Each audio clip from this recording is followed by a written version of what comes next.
Something walks whistling past my house every night. Every night, regardless of the weather conditions, something moves down our street while whistling quietly. You can only detect it if you're in the living room or kitchen during its passage, and it invariably begins at precisely 3:03. The sound originates faintly, somewhere near the entrance of the lane close to the house at the corner. Our home sits toward the middle of the street, so the whistling travels past us before diminishing in the direction of the dead end. When I was younger, my sister and I would sometimes creep into the kitchen on certain nights to listen. Mom and Dad disapproved of this, and we'd get into serious trouble if they caught us out there, but they were never excessively harsh with us since we always adhered to the one critical rule: never attempt to see whatever is whistling. My neighborhood is an unusual place. I've resided here since I was 6, and I cherish it. The homes are modest but maintained, decent-sized yards, numerous places to explore. There are many other children here around my age. I turned 13 back in October. We matured together and would always play games in the cul-de-sac or wander from back porch to back porch during summer. This was an excellent place to mature. I'm old enough to recognize it.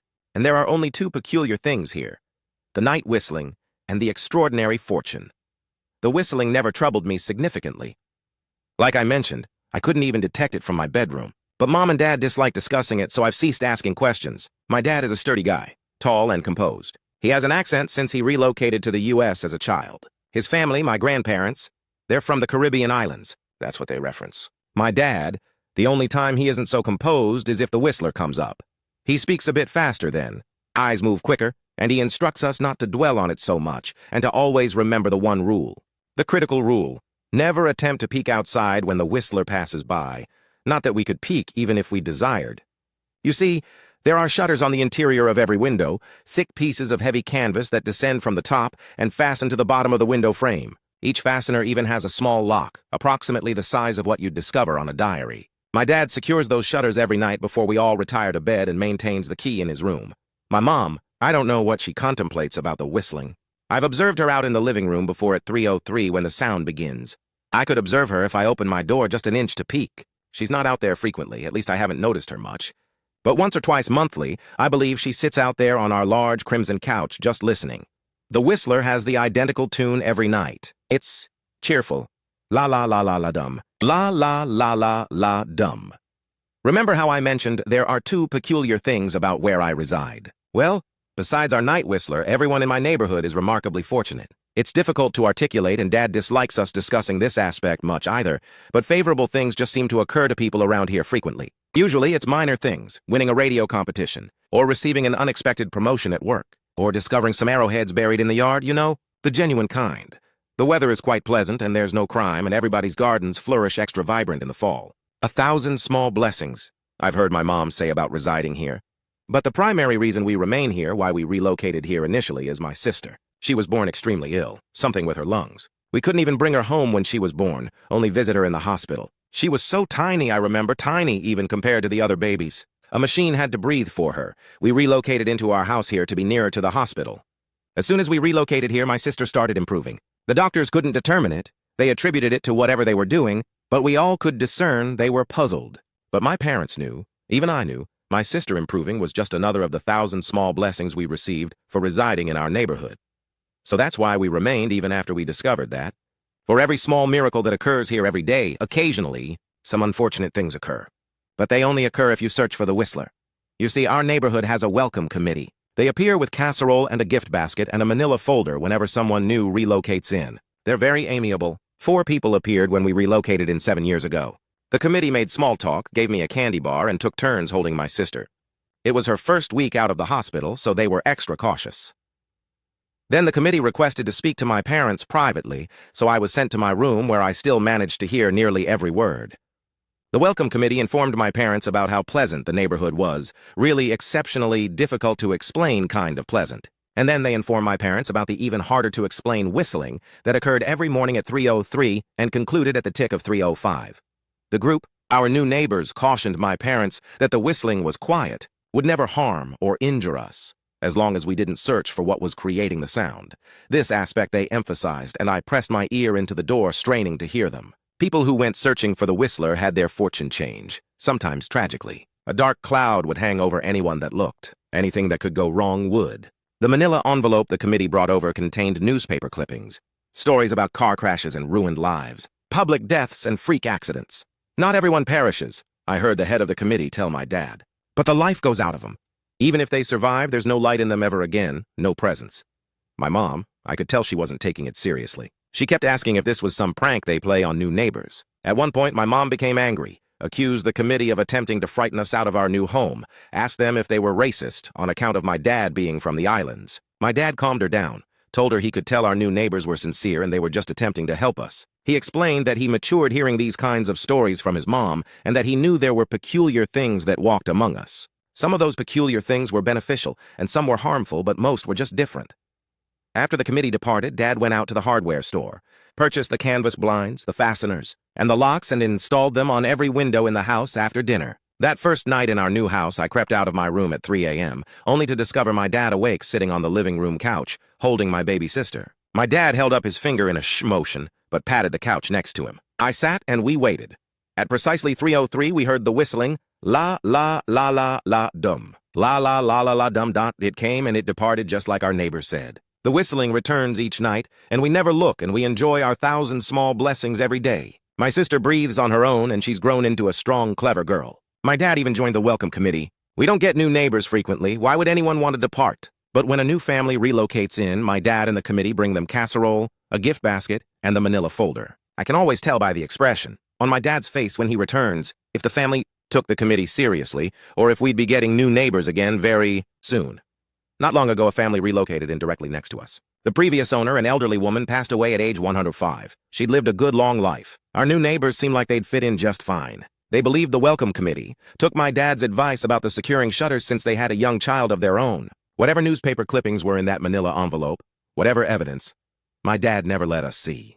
But I imagine it must have been awfully convincing since our neighbors got along with no issues for the first month. One night, when our new neighbors had to leave town, they sent their son to stay with us. He was 12, a year under me in school. I didn't know him well before that night, but as soon as his parents dropped him off after dinner, I could tell it was going to be a difficult time. Do you know who was always out there whistling every night? The boy asked the moment the adults left the room. The three of us were sitting in the den, some animated movie playing idly on the television. My sister and I exchanged a glance.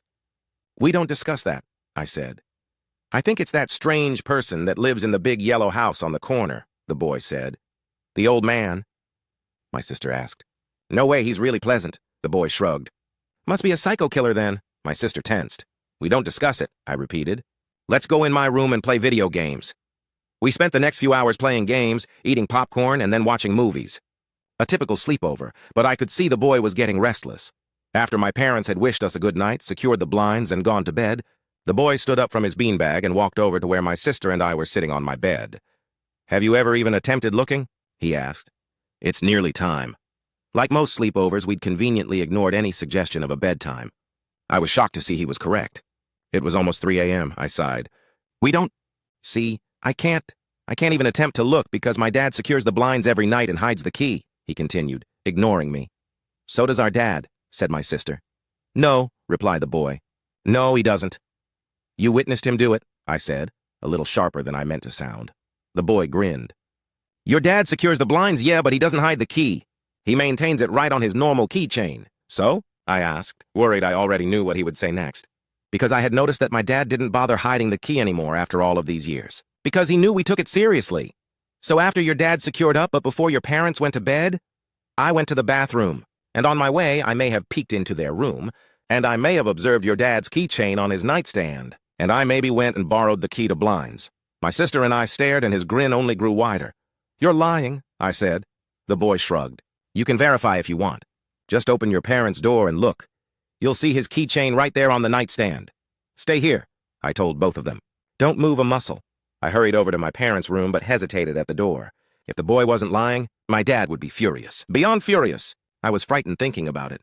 But more frightened of an open window with the whistler right outside. I opened the door, barely an inch, and looked in, but it was too dark to see. Taking a deep breath, I walked into the room. 2 steps into the dark, I froze. The whistling started, and I could hear it clearly. From my parents' room. I never realized, but they must have heard the sound every night since we relocated into the house. They never told us.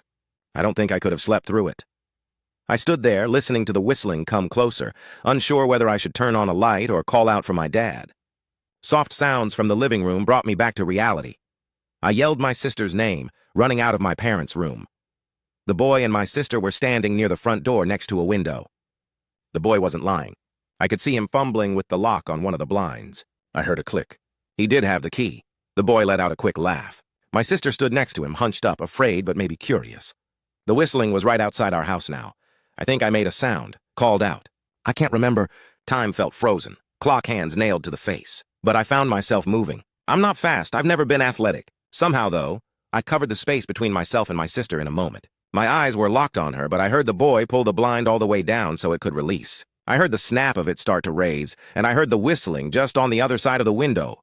But I had my arms around my sister, and I turned us so she was facing away from the window. At the same time, I jammed my eyes shut. The blind whipped open. The whistling stopped. I felt my sister shaking in my arms. "Don't look, okay?" I told her. "Don't turn around."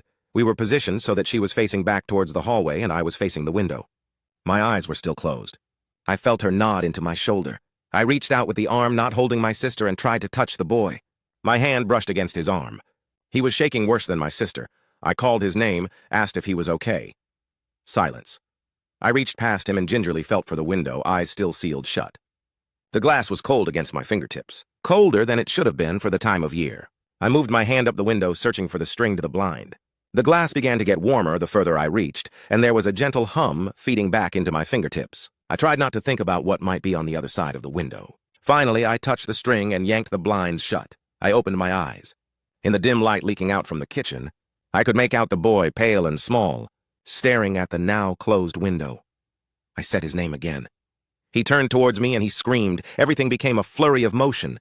Lights sparked to life in the hall, then the living room. My parents' footsteps thudded across the hardwood floor. I didn't turn to look back at them. My eyes were glued to the boy. He was pale, had bit his lip so hard there was a thin red line of blood running down his chin, and he'd wet himself.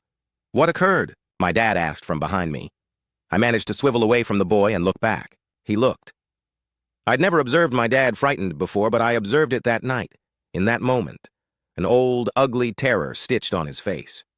"A parent's fear? Just him?" he mouthed to me. I nodded yes. My dad let out a breath. He looked so relieved I nearly expected him to cheer. But then he turned to the boy and my dad's face changed. I wondered if he felt bad for feeling good that the boy was the only one that looked. There was a knock at the door. We all froze. The boy whimpered. "Don't answer it," my mom said. She stood at the threshold of the hall. I'd always thought she was a skeptic and just humored my dad about the windows and the whistler, but that night, we were all believers. I noticed that both of my parents held baseball bats they must have taken from their bedroom. The knock came again, a little louder this time.